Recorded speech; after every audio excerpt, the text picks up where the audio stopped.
intambara rero twita iya Satani n'Uwiteka n'ubwo abantu benshi bayita intambara ya Irani na Israeli hamwe na Amerika, akaba ari Satani ushaka kurwanya Imana. Intambara irabandanyije.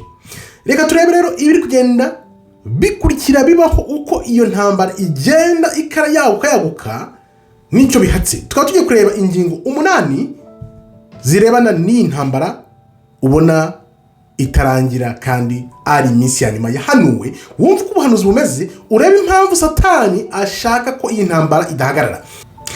Kubwira rero mbere yo kuramburiza ingingo zose kwa 8, banzu kandi ho like kugira ngo ubutumwa bukwire ku bantu benshi cyane, ko uzi neza ukuntu YouTube ikora. Kugira ngo ubutumwa bukwire ku bantu benshi cyane nuko mwabigizemo uruhare rwo kubukwiza hirya no hino, mwamukanda like, mwamwandika, mwamusharinga, kuko uku kuri ntukwihererane mugenzi wawe ejo bundi cyangwa ejo atazagwa mu mutego wa Satani kubera ko atamenye. Kandi aho rero dukomeze ubundi zo wumva izi ngingo 8 zose nzi neza ko zikubatura. Ingingo ya mbere tugiye kureba ukuntu Amerika ngigomba kohereza ingabo ku butaka zikajya kurwana ingabo ku butaka. Uribaza ibya Misiri birananiranye, noneho bagiye kugerekaho kohereza ingabo ku butaka. Urumva ibyo bintu.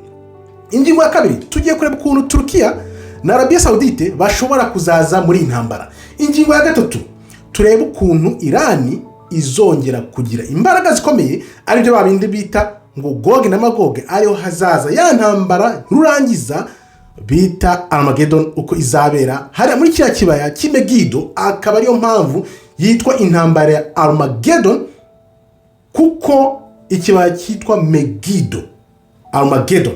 Ingingo ya gatatu turebe iriya Israel nini, uriya mushinga uzagerwaho bizagenda gute? Urumva intambara zirimo, Israel ntabwo iri gutsinda, Amerika ntabwo iri gutsinda, Irani iri kubananira, ariko byanze bikunze iriya Israel nini izagerwaho bizagenda gute? Hazakorwa ya manyanga, bizashoboka gute kandi bari gutsindwa mu ntambara? Ingingo ya gatanu ya leta imwe y'ifaranga rimwe, umubare, ikimenyetso n'izina by'inyamaswa bya bindi bita mark of the beast bizagenda gute? Urumva ko ibi bintu ya minsi yahanuwe turimo turayegera. Reka turebe ingingo ya 6. Irani na Israel bivuga ko hashobora kuzasinywa amasezerano. Ya masezerano dusoma mu ijambo ry'Uwiteka, aho siyo masezerano bazasinya y'imyaka 3 n'igice Antikristo amaze kugaragara, noneho bagera mu hagati bakavuga ati no turabisheshe turanze. Ingingo ya 7 Irani izagira imbaraga z'umurengera, none yongere ibe igihanganye nk'uko byari bimeze kera na kare. Nibyo rero bashaka kwisenya hakiri kare. Ingingo ya 8 no kuvuga ngo ubu yaba Amerika yaba na Israel ntibashobora kuva muri intambara, kubera ko bavuyemo byanze bikunze hazabiho nyabwoko, intambara y'amoko muri Amerika, yaba abirabura n'abazungu cyangwa se n'ibindi bice biri muri Amerika, ko harimo ibice byinshi cyane. Reka turebe tubyinjire. Iyi ntambara ya Irani, bashotoye Irani, narabikubwiye wowe nkurikira, umaze kubona ko nakubwiye ko izabahagama byanze bikunze. Mbere ko dukomeza rero, kugira ngo izi ngingo tuzirambure, banzu kandi ho like kugira ngo ubutumwe bugere ku bantu benshi batazi ukuri, bari mu buyobe nabo bakanguke. Kandi ho like ubundi wikomereza, wandike muti ngewe ibihe bya nyuma ndakangutse by'intambara, byinyobya ntabwo binyobya, ahubwo ushaka ijambo ry'Uwiteka, ushaka Imana uriyari ku mutima, urishyira no mu bwenge bwawe n'imbaraga zawe zose, maze ukanguke. Kandi aho like dukomeza. Ubundi rero katurebe, ibaze nawe impamvu Amerika ishobora kuba iri gutsindwa kuri za Misiri hejuru mu ikirere, bakajya kohereza ingabo ibihumbi n'ibihumbi, barateganya kohereza 5,000 ku butaka. Ikindi kintu utaruzi rero, ingabo abarimo baba ari batoya, imyaka 20 n'ingahe, wenda ufite imyaka y'ukure 20 kugeza kuri 20 n'ingahe 30 gutyo. Muri Amerika batanze itegeko ko bagomba kugeza ku myaka 42 bose bagomba kujya mu gisirikare. Abantu benshi basaze baraseka bavuga se aba grandpa nabo bagiye kujya ku rugamba. Urumva iyi ntambara iraganisha ku ntambara rurangiza ya Satani, kuko ntibafite amahitamo. Narabikubwiye impamvu, nabikubwiye nemeza neza nzi ko Irani izabahagama. No kubera iki? nuko nasomye ijambo ndarisobanukirwa neza, menya ko ubuhanuzi bw'Imana bw'Uwiteka buzaba burwanywa na Amerika n'iri Israel yijyanye hariya. Igihugu noneho bazaba barwana nacyo nicyo kizaba kiri ku ruhande rw'Imana. Imana ikoresha Irani. Narabikubwiye ntashidikanya, nongera mbigusubiremo, Amerika na Israel na biriya bihugu byose bari ku ruhande rwa Satani. Ariyo mpamvu ubona biriya bihugu bindi bizi ubwenge biri gusimbuka, biri kwanga kujya muri iriya ntambara, ko bazi neza twebwe abirabura ntabwo tuba tuzi amateka, bazi neza ko ari Satani uhanganye n'Imana. Niyo mpamvu rero ubona urugero Espanye Ubugesera yakoreye abirabura, Espanye uko yamye ari igihanganye gikomeye, Espanye uko yaguye, bayibwiye Espanye ugomba kuza mu ntambara. Uzi igisubizo basubije? Never. No, ntidushobora. Kubera iki? Espanye irabizi byabaye amateka bamuwazi. Abantu babirabura bayoboye Burayi imyaka 400. Ya myaka 400 bakubeshya ngo ni imyaka y'umwijima, Uburayi bwose bwari buyobowe n'abirabura. Kubera iyo mpamvu rero Espanye izi neza n'abirabura bihugu byose ko tugeze muri wa musozo w'amateka, ari ubuhanuzi bw'Uwiteka buri kuba. Niyo mpamvu idashobora gukinisha ibyinjiramo, kuko izi ubuhanuzi neza ko ubwoko bw'Imana bw'abirabura bugomba kubohoka. Urumva, benshi biriya bihugu bazi amateka, bazi ko iyi ntambara iri kuganisha ku ntambara yeruye, Satani agomba gutsindwa kandi noneho Imana ikaganza. Niyo mpamvu rero biriya bihugu byose biri gusimbuka. Urabyumvise noneho? Ingingo ya kabiri, Turkiya na Arabia Saudite bazaza mu ntambara gute? Wibuke ko bavuga ko Arabia Saudite buriya Abanyamerika bayiteje urwango rukomeye cyane na Iran. None bakavuga bati Arabia Saudite yabaye igikoresho cya Amerika. Amerika yarabashese, irabasheta.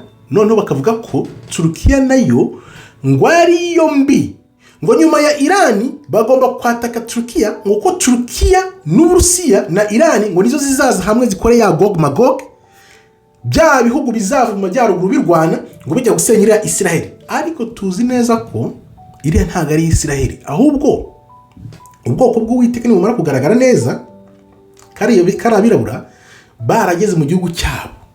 Bizagenda gute? Nizo ntambara bashobora kuzateza za Gog na Magog, kereka wenda niba ubuhanuzi Bibiliya barabindi bagahindura ayo mazina, kuko ibintu bakoreye iri jambo ry'Uwiteka ntago ushobora kubyemera byose uko byagenze, kuko byinshi barabijimjura, bahindura amazina, bahindura ibihugu, bahindura amakarita, bahinduye ibintu byose, kuko gusa nuko Imana yavuze ngo muri iyo minsi ya nyuma nzaba Mwuka Wera yongera busubizemo kwa kuri, tuzakubona.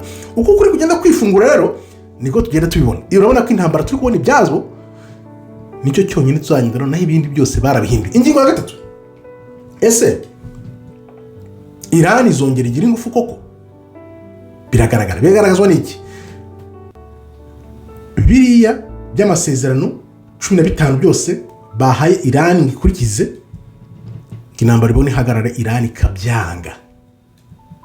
Iran izikifite ingufu, Iran izi amateka, Iran izi ko Amerika ari ibisigarizwa by'Abaroma, Iran izi neza ko bari muri Israel bijyanye atari bo Israel atari bo bwoko bw'Imana. Iran irabizi neza. Iran akaba ari nayo mpamvu yakoreshwe n'iteka ry'Uwiteka kugira ngo noneho ikore izo misile nyinshi, ikore ibyo bintu byose, bo bazi ngo bafite ingufu, ahubwo ikora za misile ica umuvuno wo kurwana. Kuko Iran idacura umuvuno wo kurwanisha za misile, iba ari amateka ubu ngubu uyu munsi ko tuganira uyu munsi. Ngira ngo urabyemeza, nimba byemeza andikamo ngo Iran yaje kuba ari amateka. Ariko ntabwo ari amateka, kubera ko Uwiteka yavuze ati byanze bikunze Iran niyo izaba hagama. Noneho n'ibindi bihugu bihagira ingufu, bivuze ngo Iran niyanga ari amasezerano ikihagararaho, bakayireka wenda bakazavamo cyangwa bakazasenya amasezerano kumwe nakubwiye mato y'imyaka 3 n'igice, Iran izagira ingufu, igira ingufu, wenda Imana ikoresha gutakona ubwoko bw'Uwiteka. Noneho ya ntambara ya nyuma uko bavuga ko Iran ishobora kuzirara ikavuga iti ni gihanganye ku isi, reka mfate ubuyobozi. Ariko Imana izarangiza aya mateka ari ubwoko bw'Uwiteka bugaragaye neza ko ari abirabura, za nkone ebyiri, Yuda n'ubwoko 10, Yuda bari abirabura muri Amerika n'ubwoko 10 bwari muri Afrika, baje hamwe bagahura. Ingingo ya 4, reka tureberemo Israheli izagera kuri uriya mushinga wa Israheli nini gute? Bizagenda gute? Ibi bintu ubirimo neza urabona ko ahubwo byararangiye, hasigaye gushyiraho akadomo. Uriya mushinga wa Israheli nini uzagerwaho ari uko basenye hariya hari ruriya rusengero bita urw'abayisilamu, uriya musigiti n'iriya Iron Dome bagomba kuyisenya.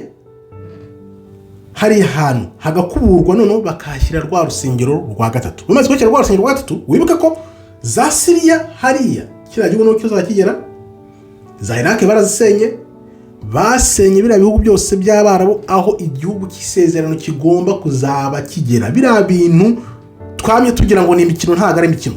Noneho nimamara gusenya bakukumbye neza, urumva ko bizatwara imyaka n'imyaka, barasiganwa n'igihe ko bafite igihe gito bakore ya Israheli nini, nibarangiza bavuge bya binini nakubwiye ngo ubuhanuzi burasoje.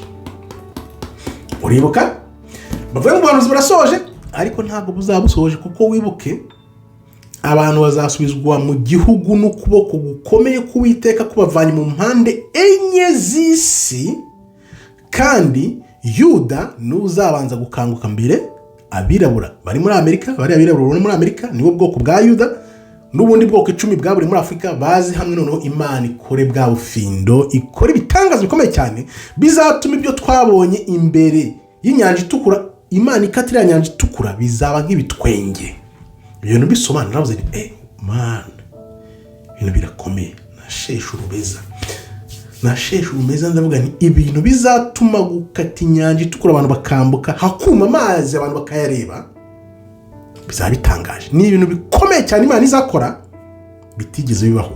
Ariko nawe uribaza, Imana ihagaritse amazi arumye, arafatanye ku ruhande n'uruhande, munyuzemo murangije kuyambuka, mugomeye Uwiteka nanone. Ibyo narahisomye nahe ndavuga Mana, ibyaha dukora buri munsi bituma tutaba mu mababa yawe, mudukurikiza ijambo ryawe no gushaka kwawe.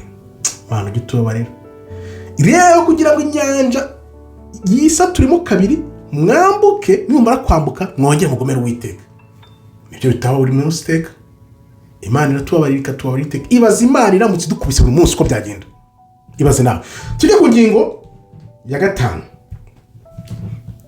Ya guverinoma leta imwe, umubare, izina n'ikimenyetso by'inyamaswa. Niyo gahunda. Abantu benshi wenda bazabikurikira nk'uko baguye mu bya 2019, ariko iyo urebye bari abantu bari muri Isiraheli, ubugome n'ubugesera bafite muri bo,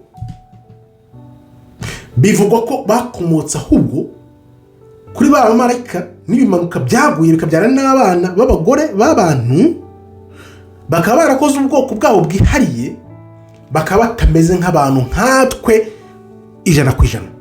Akaba nyine ari abo bantu bagiye bava kuri ibyo bimanuka byabyaranye n'abagore b'abantu, bakaba bafite umugambi wo gukorera Satani kugira ngo bongere bisubize ubutware hejuru ya muntu. Akaba ariyo ntambara iri kurwanwa kugira ngo Satani yongere yigarurire muntu, amwivune binyuze muri bere y'abantu bari muri Isiraheli. Niyo ntambara iri kurwanwa, niba utari ubizi urabimenye. Akaba ariyo mpamvu noneho bazazana wa mubare, izina n'ikimenyetso cy'inyamaswa bakabiha muntu, kugira ngo muntu abe ingaruzwa muheto ubuziraherezo. Niyo gahunda, niba utari ubizi uramenye umuntu. Katurebe bizagenda gute. Satani wibuka ko afite amayeri akomeye cyane, ariyo mpamvu intambara nk'ubiri kuba. Ni gute watekereza ko Irani iri gutwika Isiraheli igatwika za Amerika, bakazana nkaho bategetse Irani ngo Irani ngo nikurikize ibintu byabo 15 ngo bagennye. Ndimo ndakwivuna, nakumere nabi, nakwivunnye, urimo urambwira ngo ninemere ko wanyivunnye. Satani arigira nawe ajyaho akagira abantu bose ni ibijuju wa mugani w'abarundi. No, ndakubwiye nti Satani afite umugambi wo kwigarura inyoko muntu akayishyira mu birenge bye, munsi y'ibirenge bye.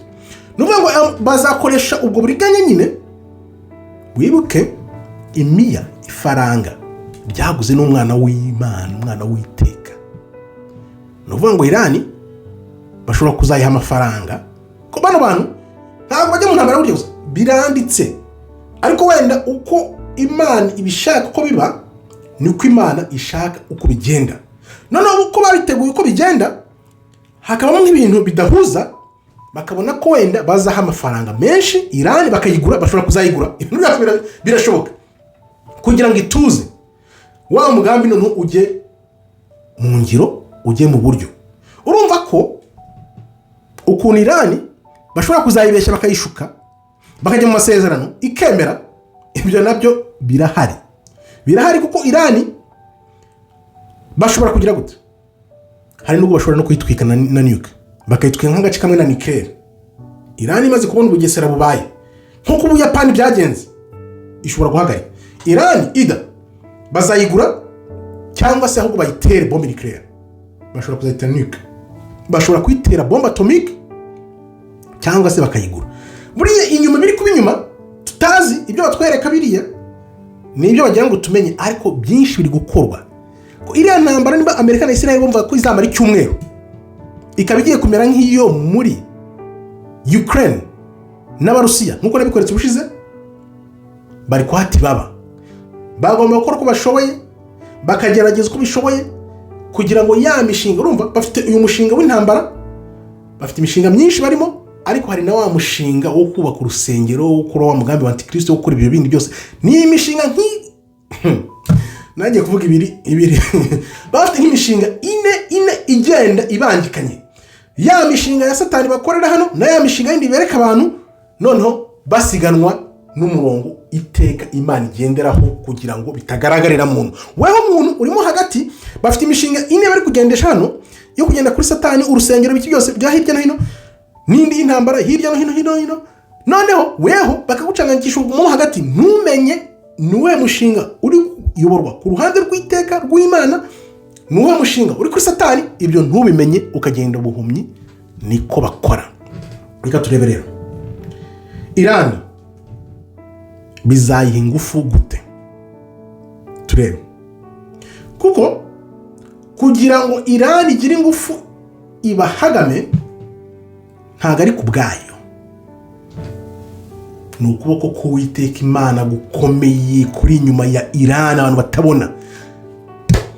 ibintu biteye gute?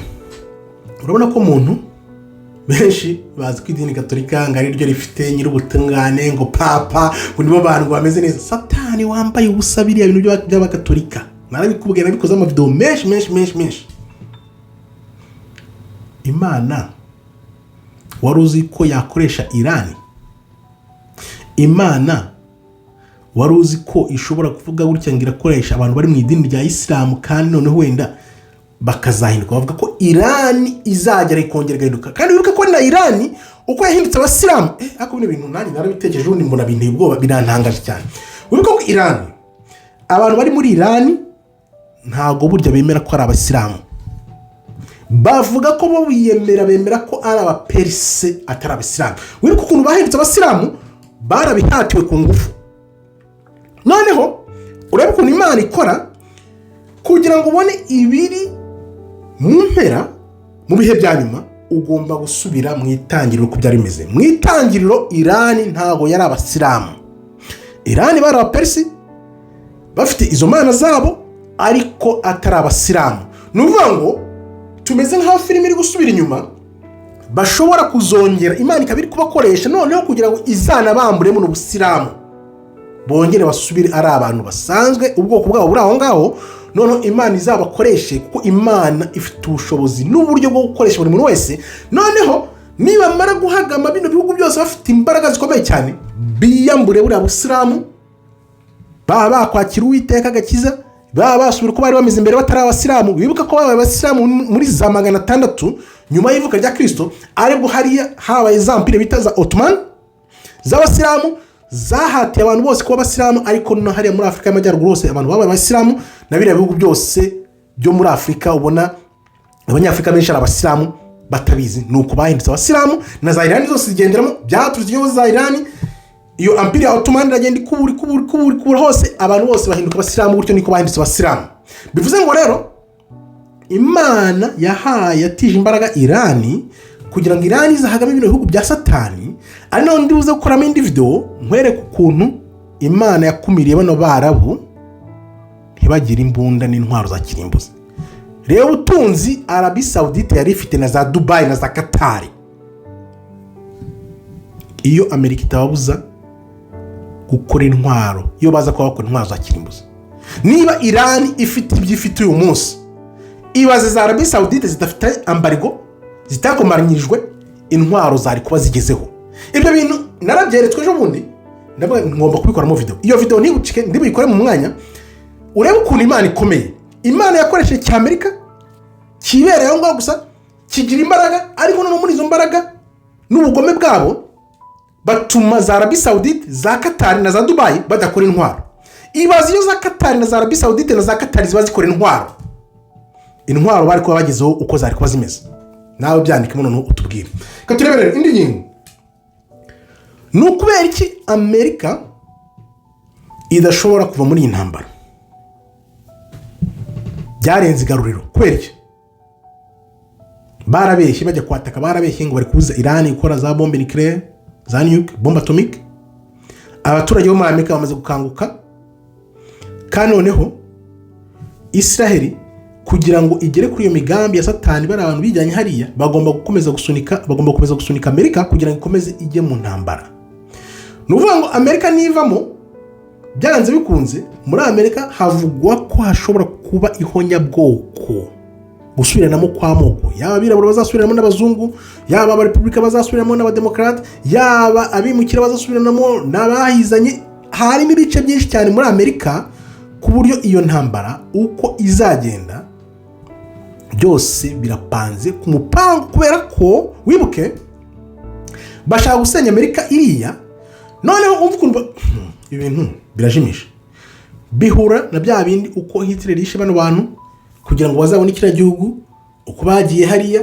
Noneho nibamara gukoresha cya Amerika kikarwana muri izo ntambara, kigasenyana na Irani, noneho bagisenye, bagende bakivanaho imbaraga cya Amerika bagikame, noneho za mbaraga zose bazijyane muri iriya Israel nini bazakora. Nibyo barimo niyo mugambi.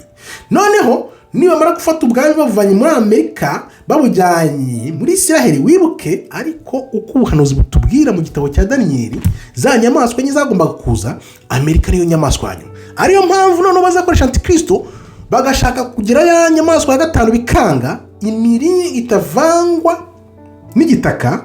Niko bizagenda. Noneho ira Israel nishaka kwiha ubutware, bizapfe hashize ya myaka 3 n'igice. Nicyo kijye mbere. Akaba ariyo mpamvu Amerika bari gukomeza bayishora mu ntambara. Ibaze nawe ni ukubera iki? Ni ukubera ko ibintu ni ubuhanuzi bukomeye cyane bugomba gusoza kugira ngo Amerika isenyuke, noneho iriya Israel yimike imaze gukora cya gihugu kinini, ariho bazabeshya ngo Imana ikoze ibitangaza. Ubuhanuzi burashoje. Ngibyo ni uko nguko bimeze.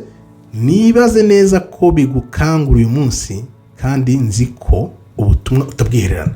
Kandi aho like uvuga uti ndakangutse, uvuga uti ndabyumvise ko ibintu bimeze, noneho uvuga uti nawe ngiye kuza mu kuri, mve mu buyobe ibyo abantu benshi bambwira hirya no hino, kuko nzi ko ukuri kubohora imbohe. Nawe mukomeje kwiyandikisha rero, nkambashimiye. Imana ikomeze barinde, mubigeze ku bantu benshi cyane.